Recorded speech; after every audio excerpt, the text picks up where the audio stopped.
وہ مرد کبھی آپ کی چادر کی حفاظت نہیں کر سکتا گڑیا، جو آپ سے حلال رشتے کے بغیر مسلسل بغیر چادر کے تصاویر مانگے۔ بیٹیوں کے گھر سے پانی کا گلاس بھی نہ پینے والوں سنو، بیٹیوں کو جہیز نہیں جائیداد سے حصہ دو، کیونکہ جہیز دینا ہندوانہ رسم ہے اور جائیداد سے حصہ دینا اللہ کا حکم ہے۔ اپنی بیوی کے خلاف کسی کو بات کرنے کا موقع نہ دیں، کیونکہ باوقار شوہر اپنی بیوی کے وقار اور عزت نفس کا خود خیال رکھتا ہے۔ دنیا کے حسین ترین احساسات میں سے ایک احساس امی سے باتیں کرنا۔ بابا کے بعد صرف شوہر ہی لڑکی کے ناز اٹھاتا ہے۔ دعا ہے ہر لڑکی کو محبت اور عزت دینے والا شوہر ملے۔ میاں بیوی کا رشتہ شیطان کو سخت ناپسند ہے، کیونکہ نکاح نصف ایمان ہے اور شیطان مسلمان کے ایمان کا سخت دشمن ہے۔ عورت کی قسمت کا انحصار اس کی خوبصورتی یا تعلیم پر نہیں، بلکہ اس کی زندگی میں شامل ہونے والے مرد پر ہوتا ہے۔ شوہر اور بیوی کا رشتہ جبھی مضبوط رہتا ہے جب تک اس میں کسی تیسرے کا دخل نہ ہو۔ جانتے ہو تمہاری جہیز کی لسٹ کا وزن تا عمر میرے بابا کی کمر سیدھی ہونے نہیں دے گا۔ میاں بیوی کا باہمی اختلاف اگر بیڈ روم سے باہر نکل آئے تو مرتے دم تک اس بیڈ روم میں صرف 2 زندہ لاشیں ہی رہتی ہیں، شریک حیات نہیں۔ انشاءاللہ ایک دن ہم بھی خانہ کعبہ کا طواف کریں گے۔ عورت کو ایک بات یاد رکھنی چاہیے کہ آپ ضد اور اکڑ پن سے اپنے خاوند سے تو بات منوا لیں گی، مگر اس کے دل میں محبت اور عزت نہیں حاصل کر سکیں گی۔ کوشش کریں پیار محبت سے اپنی بات کی طرف خاوند کو مائل کریں۔ زندگی میں بس اتنی ہی دعا مانگ لینا، کوئی گھر ماں کے بنا نہ ہو اور کوئی ماں بنا گھر کے نہ ہو۔ دنیا میں سب سے زیادہ دولت اس کے پاس ہے جس کی ماں زندہ ہے۔ اللہ پاک ہر عورت کو ایسا شوہر عطا کریں جو حلال روٹی کے ساتھ عزت بھی دے اور قدر بھی کرے۔ میاں بیوی کا تعلق ایسا ہونا چاہیے جیسے ہاتھ اور آنکھ کا ہوتا ہے۔ جب ہاتھ پر چوٹ لگے تو آنکھ رو دیتی ہے، جب آنکھ روتی ہے تو ہاتھ سے اس کے آنسو صاف کرتا ہے۔ ماں باپ کا سایہ سر پر ہمیشہ قائم رہے، جس کو ضرورت ہے وہ لکھے آمین۔ شوہر کے پاس ہے تو زندگی حسین ہے، ورنہ پوری دنیا بیوی کے لیے خاک و زمین ہے۔ خدا پاک ہر بیوی کو اس کے شوہر کے ساتھ رکھے ہمیشہ، آمین۔ اگر عورت چاہتی ہے اس کا شوہر فرشتے جیسا ہو تو پہلے گھر کو جنت جیسا بنائے۔ فرشتے جہنم میں نہیں آتے، اور اگر مرد چاہتا ہے کہ اس کی بیوی حور جیسی ملے تو پہلے خود نیک انسان بنے۔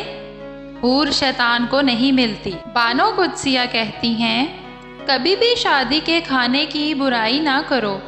بیٹی کے باپ کی پوری عمر لگی ہوتی ہے صرف اس ایک وقت کے کھانے کے لیے۔ شادی کے بعد عورت کی حالت کو دیکھ کر اس کے ماں باپ کا نہیں بلکہ شوہر اور سسرال والوں کا پتہ چلتا ہے۔ بیٹیاں جب سسرال میں خوشحال ہوں تو وہ خود ہی میکے جانا کم کر دیتی ہیں، کیونکہ شوہر کے بغیر دل نہیں لگتا۔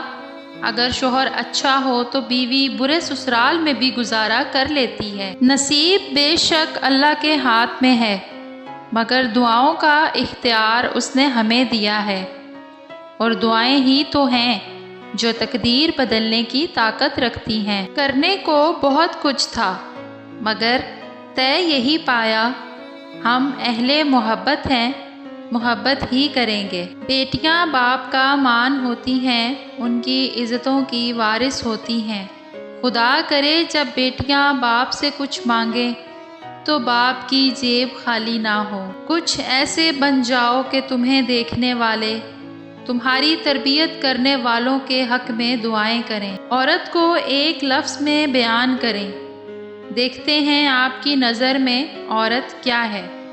تمام خواتین و حضرات مجھے کمنٹ میں بتائیں۔ اللہ تعالیٰ نے عورت کو مرد کی پیشانی سے نہیں بنایا کہ وہ مرد پر حکومت کرے، اور نہ ہی اسے مرد کے پاؤں سے بنایا کہ وہ مرد کی غلام بن کر رہے، بلکہ عورت کو مرد کی پسلی سے پیدا کیا تاکہ وہ ہمیشہ مرد کے دل کے قریب رہے۔ کوئی کتنا ہی گناہگار کیوں نہ ہو، اللہ کسی کے لیے دعا اور معافی کا دروازہ بند نہیں کرتا۔ جب آپ کو کوئی ادھورا چھوڑ جائے تو خدا مکمل کرنے والا پہلے سے بہتر بھیج دیتا ہے۔ فکر کرنے والے شوہر بھی خوش نصیب بیویوں کو ہی ملتے ہیں۔ اپنی بیوی سے بہتر ہمراز اور جگری دوست کوئی نہیں ہوتا، اور اپنی بیوی سے اعلیٰ ظرف معشوقہ اور محبوبہ کوئی نہیں ہوتی۔ جو لوگ روح سے محبت کرتے ہیں ان کی محبت بوڑھی نہیں ہوتی۔ مرد کا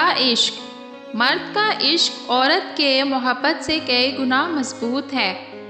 عورت محبت کر لے تب بھی رسم و رواج کی زد میں کسی اور کے ساتھ گھر بسا لیتی ہے، لیکن مرد اگر عشق کر لے تو وہ اس عورت کو کبھی کسی دوسرے مرد کے لیے نہیں چھوڑتا، کیونکہ یہ اس کی انا برداشت نہیں کرتی۔ بیوی کا روٹھ جانا سنت عائشہ رضی اللہ عنہ ہے، اور بیوی کا منا لینا سنت رسول صلی اللہ علیہ وآلہ وسلم ہے۔ کھانا کھاتے ہوئے اپنے ہاتھوں سے چند لقمے بیوی کو کھلا دیا کریں، اس سے میاں بیوی کے درمیان پیار محبت پیدا ہوتا ہے۔ ہونے والے خود ہی اپنے ہو جاتے ہیں، کسی کو کہہ کر اپنا بنایا نہیں جاتا۔ نبی کریم صلی اللہ علیہ وآلہ وسلم نے بیوی کی کمزوریاں تلاش کرنے سے منع فرمایا ہے۔ ناظرین، اگر آپ کو میری ویڈیو پسند آئے تو پلیز اس کو لائک، شیئر، کمنٹ، میرے چینل کو سبسکرائب لازمی کیجیے گا۔ ملیں گے نیکسٹ ویڈیو میں، اس وقت تک کے لیے اللہ حافظ۔